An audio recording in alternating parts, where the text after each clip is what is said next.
Welcome everyone to the TD SportsPress podcast. We are back here on this Thursday evening. We are 2 days away from Week 13 games. We're going to be going over all those games. But for the order of agenda today, like I said, my name is Trayson Dayton. This is TD SportsPress. Thanks for coming in tonight on this Thursday night. So here's our agenda that we will be going over. We're going to start off with the college football playoff reactions. Kind of the stuff I was looking at when I saw some of the polling that I saw. And then we'll go into some of the head coachings. Virginia Tech found their guy. We'll talk about that. Lane Kiffin, what is he going to do? We'll be talking about that. And then we got our Week 13 game predictions. So we are super excited to get going with all of this. So like I said, college football is coming down to the wire. So it's kind of crazy how fast the season has gone. I was not prepared for that. Like the season felt like it started yesterday, honestly. So very, very going quick. So obviously the first thing that we want to start out with today. Whoa, whoops, my bad.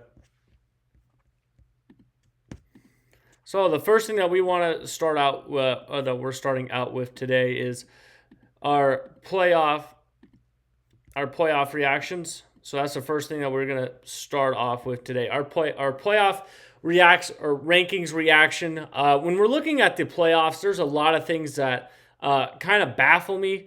What does James Madison need to do to be ranked? That is one team that I don't understand how James Madison is not ranked. I understand you can say they're in the Sun Belt, but you look at the quality. I mean, you look at a Tulane team. We're talking about a Tulane team 2 weeks ago that went to UTSA and got beat like 43-13. James Madison has one loss to the Louisville. That loss, granted, doesn't look as good as it did, a couple weeks ago. So I could understand that part, but I don't know. I just don't get why Tulane is above James Madison. I've had James Madison ahead of who's UCF. I had them ahead of them, and I had them ahead of Tulane as well. So that was very interesting to me to see that in the committee's rankings. Moving on with the playoff reactions, I'm sorry, I'm going to do it. How is Tennessee and how is Missouri ranked? You guys might be asking, what do you mean? If you guys didn't know, Missouri and Tennessee are combined 0-6 against AP top 25 teams. They don't have a win against, college football teams or college playoff teams. Anyway, they're 0-6. Missouri and Tennessee are 0-6 against these top 25 teams. And everyone can say, oh, well, they just have a hard schedule. Who have you beat? Like, Missouri, is their best win Kansas? Is that their best win? And you look at Tennessee, who is their best? Is their best win Syracuse? Arkansas? Like, I don't understand. Like, Tennessee at 20 is crazy to me. Another team that I don't get is Illinois. I mean, Illinois has been, and I know it's not just the SEC. Like, those three teams, I really have a problem with where they are ranked. Like I said, Tennessee and Missouri being 0-6 and being in the top 25 is absolutely wild to me. It makes no sense to me. And Illinois is in the same boat right now. Obviously, some things could change. I mean, if Missouri beats Oklahoma, then yes, I will have that conversation. But until we're ready to have that conversation, that just doesn't make sense to me. The next thing that doesn't make sense to me in the college football rankings, how was Alabama behind Notre Dame? It makes no sense. Well, what did Notre Dame do to be a top 9 seed? I know I say this every week. What has Notre Dame done? That's my whole. Why? Their best win is USC. And yes, they have 2 losses by a combined 4 points. But that doesn't matter. I want to know who is your best win. And if your best win is number 15 USC, all right, let's look at Alabama. Who is Alabama's best win? Number 4 Georgia. Like, I just doesn't make sense. Like, I understand how the committee, they said they group teams based and cluster them and then they rank them that way by tiers is what they called it. But how in the world do you have Notre Dame and Alabama in the same tier and you rank Notre Dame ahead of Alabama? I understand Alabama got beat by Florida State. But why? Notre Dame does not deserve to be there, in my opinion. And we can go on. I don't think that they should be ahead of Miami. They played on the field in this season. I know some of us say it's week 1, and Miami has 2 losses. they had 2 losses in the last, what was it, month or whatever it was. But it doesn't matter. That's not part of the criteria. It doesn't say, losses at the early of the year are better than if you lose at the end of the year. That's what generally happens, but that's not what we are talking about here. The next thing I have a problem with, BYU at number 11. What is the difference between BYU and Oregon's resume? And you guys might be thinking, what is the difference? Oh, I'll tell you, BYU has 3 better wins than Oregon's best win. That's what we're talking about with Oregon. Now, granted, Oregon could change that, and they could beat USC this week. And, I would still have BYU over Oregon. I feel like BYU is really underrated in these playoff rankings. I don't know what they need to do to get, in the playoffs. And you can say, oh, well, they lost by 4 touchdowns to Texas Tech. They're number 5 on the road. Who would go on the road and beat Texas Tech? Honestly, I understand BYU didn't have their best outing, but BYU also has wins at Utah. Against Utah. They went to Iowa State and won. And yes, I know they're going to say, well, Iowa State's still a good football team. That's still a better win than Oregon has. I don't understand. I don't understand what BYU did at the committee and what Oregon did. Like, there is zero difference between Oregon and BYU other than BYU has better wins than Oregon right now. It makes no sense to me. Looking at the top 3, like I said, I would have Texas A&M ahead of Indiana personally. But, I mean, if you don't, I'd understand. So, that's our playoff reactions. It's just questionable. I don't understand some of these things. I don't understand why we play the games at this point with the committee. I mean, what's the point of playing, Notre Dame and Miami playing? What was the point of that? I mean, that didn't help Miami one bit. And you can say, oh, Miami has 2 unranked losses. Does Notre Dame have 2 losses? Oh, wait a minute. One of their losses is Miami.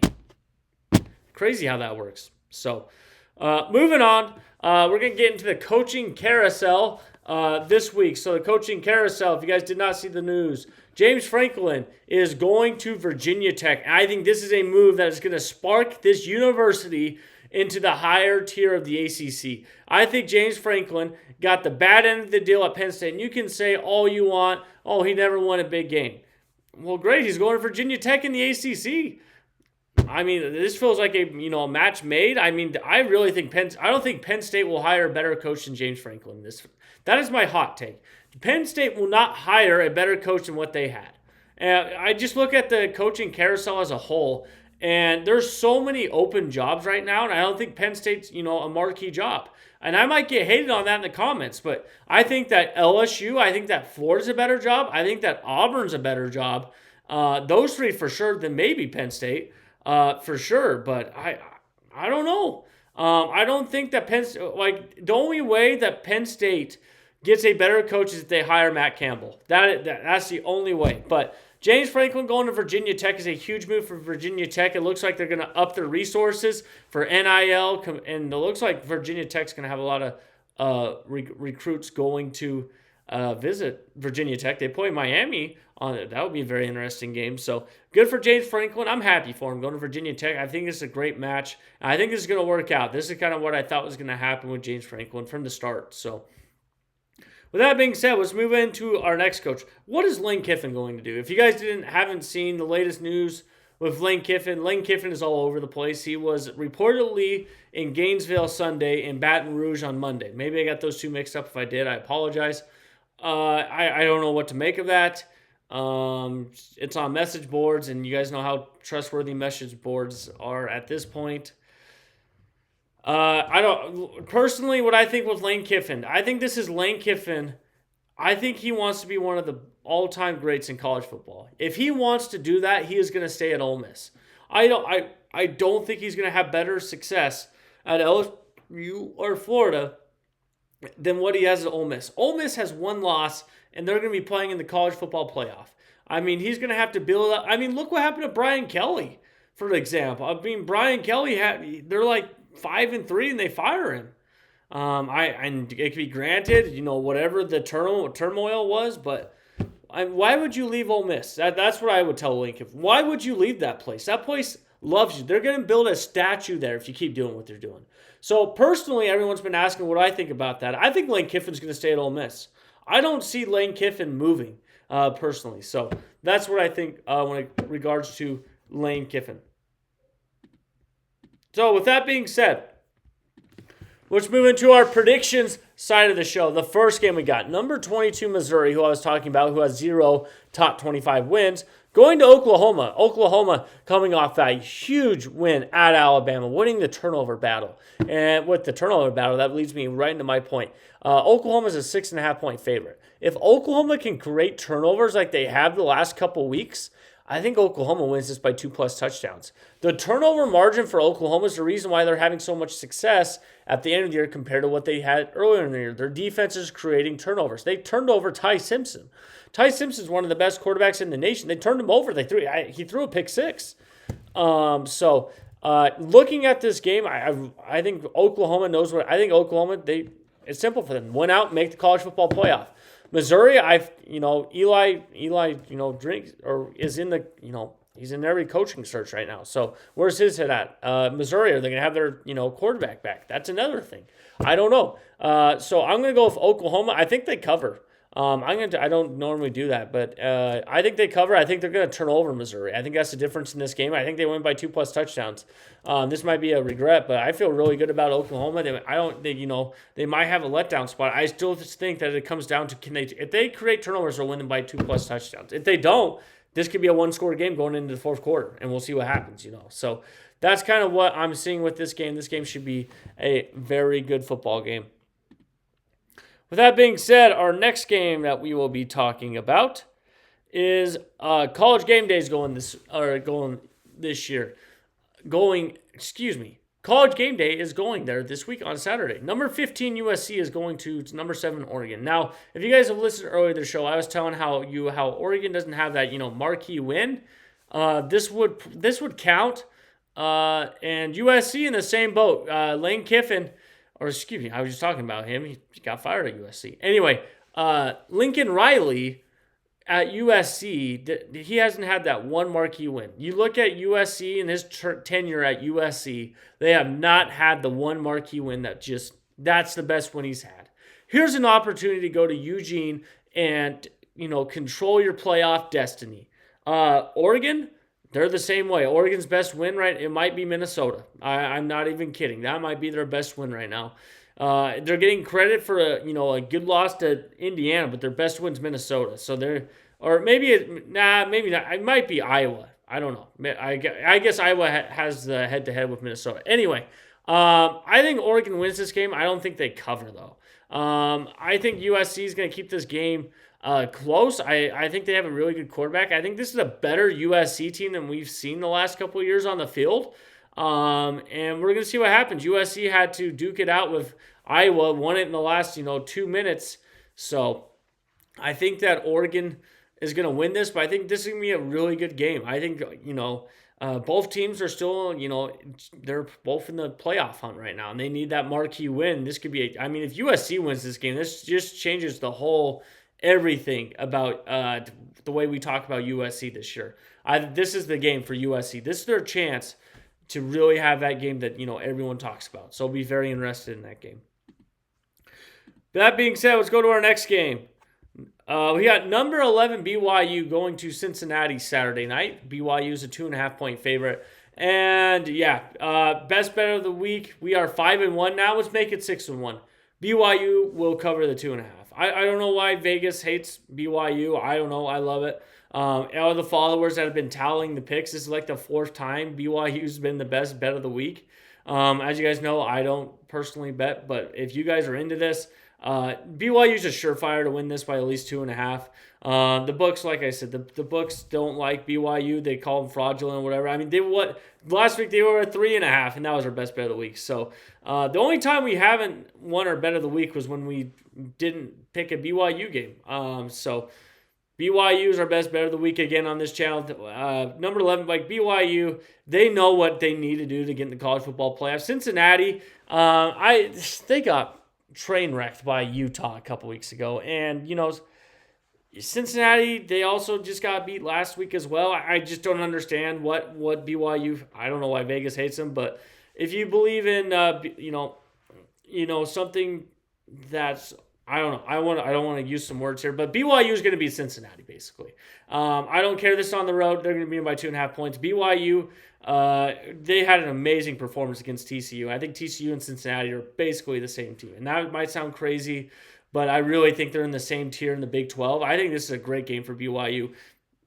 I think they're. I'm really confident in BYU. They're gonna get it done, going on the road. So that should be a really fun game on the road. So that being said, let's go on to our next game that we have here. Our next game that we will be talking about is Pittsburgh going to play number 16 Georgia Tech. Holy smokes, the ACC is one of the biggest jokes I've seen.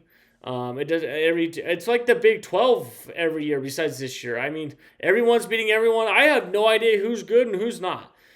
Pittsburgh got, they got beat by Notre Dame pretty good. Georgia Tech, I have no idea what to make of Georgia. They're in a dogfight every time I look at the ESPN app. Georgia Tech's in a dogfight with some ACC team. So I have either the ACC is the best conference in the nation, or they're the worst Power 4 conference. I lean to the latter of those. I think they might be the worst. I think the Big 12 is better than the ACC this year. But going back to this game, Pittsburgh's season's kind of changed since they put that freshman quarterback in for Pittsburgh. Georgia Tech, they have Haynes King. That's Georgia Tech's team. They have zero defense. This is going to be a high-scoring affair. Georgia Tech doesn't know what defense is, I feel like. And, Pitt's going on the road. This game was a game I kind of stared at for like forever because I had no idea who I was going to pick in this game. You could tell me either team wins this and I would not be shocked. So with that logic, we're going to go with the home team. I think Georgia Tech wins this game. I'm not confident. This is a game that's a pick 'em. You could probably flip a coin and that would probably be a more accurate description of how I picked Georgia Tech. But I think Georgia Tech wins this at home. If this game was at Pitt, I'd probably pick Pitt. So maybe I read the schedule. Maybe it's at Pitt. I think it's at Georgia Tech. So this is going to be a very interesting game. Like I said, the ACC is a mess. It's a joke. I don't know what it is this year. It has not been a good year in the ACC. Their highlight was Florida State beat Alabama, then Florida State. I think they're like 5-5 now. So, yeah, it's been a disappointing year in the ACC. I think a lot of people would agree with that. So, moving on to our next game. Our last game of the night that we have here is Rutgers is going to play Ohio State. I know, guys. I know you're like, well, why are we even previewing this game? It's just to pad the stats. I'm kidding. But I think Ohio State wins 32.5. Holy smokes. I don't think I'm a little concerned about Ohio State's health. I'll be honest with you guys. I'm not sure who's healthy, who's not. But Ohio State's just steamrolled everyone this year with the exception of Texas, which was the first game of the year. I really have no idea what to make of some of these teams, but I think Ohio State wins this game. I really do. So I think Ohio State's going to win this game. And with that being said, that is our full show tonight. Thanks for everyone that's been watching this. If you're new to the channel, if you guys could go ahead and leave us and subscribe to the channel, helps us out trying to get to 30 subscribers. Or check out our TikTok. We're getting close to 15,000 followers. We're under 200 away, so we are getting close to hitting that goal. And like I said, college football is coming to an end, and savor it. Have a great Saturday. There's only so many of these left. And with that being said, we will see you back here Sunday for our Week 13 Takeaway show. With that being said, have a great night.